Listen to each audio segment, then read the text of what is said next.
好多謝基督書院嘅老師咧，俾個機會我喺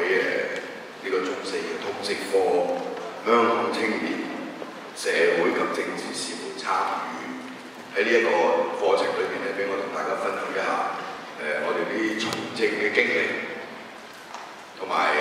亦都同大家分享一下即係話所謂青少年參與呢個社會事務嘅喺香港呢個情況，即係大家究竟知道有幾多咧，或者自己對呢個社會關心有幾多咧？咁我哋今日都可以借呢個機會咧，大家可以互相討論下嘅。咁識得我嘅人咧就知道，我係一個辭職嘅立法會議員。咁點解要辭職咧？係咪？咁好多時立法會議員辭職，佢梗有好多理由嘅。但係過去喺我哋香港嘅即係議會嘅歷史裏邊咧。好多立法會議員當選之後，喺個任期裏邊冇辦法完成咗，即係話4年嘅任期。咁通常有幾個原因嘅，一係咧就即係喺任內即係逝世嘅一種，咁你冇選，因為有個空缺；一係就因為觸犯咗刑事嘅罪行，俾人判監，跟住你嗰個即係議員嘅位置又冇咗啦。咁真真正正為咗一件事，即係議題，為咗一個議題，為咗一件事咧辭職嘅，喺歷史上咧就只有劉千石一個人。咁為咗啲勞工嘅事務嘅議題咧，佢喺呢個任期差唔多仲有1年都唔夠嘅時候咧，就辭職以示抗議。咁補選嘅時候咧，就補選翻，即係同樣支持呢個勞工事務。同埋佢提出啲相關議題嘅議員咧，就去做翻佢個位。咁到嗰個任期完咗之後啦，劉千石又去選，咁佢又贏翻個位。咁除咗劉千石係因為一個議題，佢辭職補選，今次咧就係社民連同埋公民黨5個立法會議員喺5個唔同嘅選區辭咗佢嗰個民選議員嘅職位。咁政府就要依法辦理補選，而公民黨同社民連提出嘅議題就係盡快實現真普選，廢除功能組別，通過一個辭職補選作為手段，然後要達到一個目的，就係俾香港登記嘅選民300幾萬人可以喺5月16號呢一日去投票，就呢一個議題，佢哋去投票。嗱呢啲咧，我哋叫做變相公民投票，佢唔係一個真真正正有法理基礎或者有法律效力嘅一個公民投票，即係話由全香港人直接通過一個投票箱入張選票落去，決定究竟支唔支持呢個所謂盡快實現真普選、廢除功能組別嘅呢一個議題。嗱喺西方嘅議會歷史或者民主國家議會歷史裏邊咧，辭職補選呢個已經係一個政治嘅常態，只不過香港人少見多怪，香港嘅特區政府目光如豆，當係好大件事，甚至乎當呢個係一個鬧劇，好地地有個位，做咩要辭職啫？係咪啊？辭職又要補選。補選又要浪費納稅人1億5千萬，係咪？所以由政府到親政府啲政黨係全面打擊呢一個所謂5區公投運動。各位同學，公民投票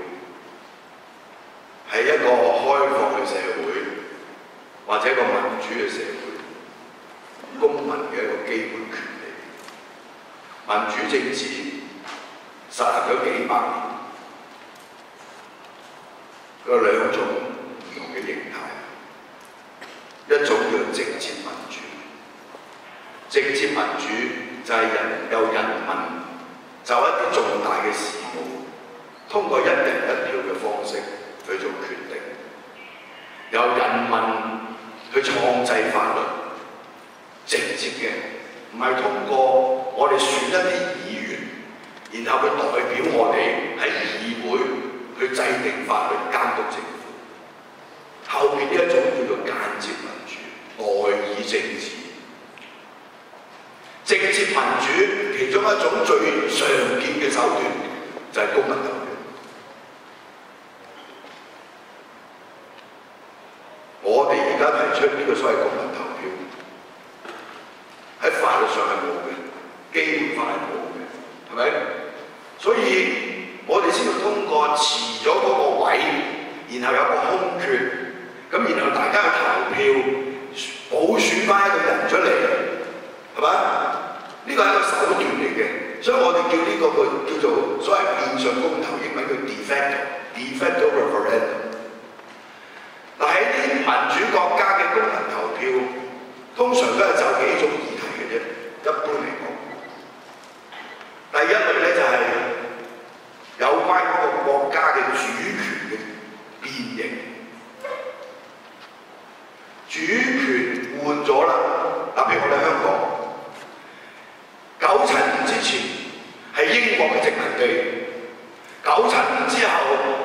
回歸中國，成為中華人民共和國嘅特別行政區。呢個唔係香港人通過直接民主去達成嘅結果嚟嘅，呢個係透過中英兩國喺外交上邊嘅談判，然後簽訂一個聯合聲明達成嘅結果。因為香港同九龍新界喺1842年嘅南京條約，係嘛？同埋後來即係再簽訂嘅條約裏邊咧，將香港係割讓咗俾英國人，然後新界同埋九龍嘅部分地區係租借地，所以中英兩國要通過外交談判嚟解決呢個主權嘅問題。香港當時係一個殖民地，殖民地政府唔會俾你公民投票去決定呢個主權嘅歸屬。有啲國家佢要通過武力去解決呢個主權嘅問題，係咪？印度當年係英國嘅殖民地，佢要獨立，即係話主權又變咗啦，係嘛？成為印度人嘅印度，係嘛？或者有啲國家嘅獨立，佢係通過一啲革命、武裝嘅革命、武力去解決個問題。但係有啲國家咧，嗰個主權嘅變形可以通過公民投票嘅，由人民一人一票去決定。加拿大嘅魁北克成日都要搞獨立，